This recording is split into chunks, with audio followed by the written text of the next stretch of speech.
How to appear offline on WhatsApp even when online. So in this video tutorial, I'm going to guide you the easy and quick way to appear offline on WhatsApp even when online.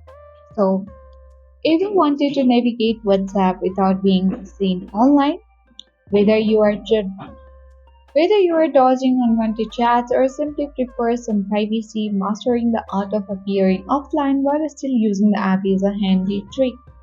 So do watch the video till the end so that by the end of the video you'll learn how to do it. Without any further delay, let's get started. First of all, open WhatsApp application on your device. Then select the three dots at the top right corner of the screen. On this drop-down menu box, select the settings option and here are the different settings tools. Simply select privacy and then tap on last seen and online. You need to simply tap on nobody so that no one can easily see your online status and they might think you are offline on WhatsApp. And who can see when I'm online? You will need to simply select same as last seen so that no one can see your last seen as well as online status.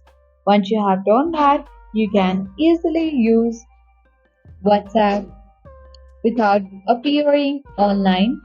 I hope this video was helpful and informative for you. If it was, then make sure to hit the like button, subscribe our channel if you are new and press the notification bell for more updates.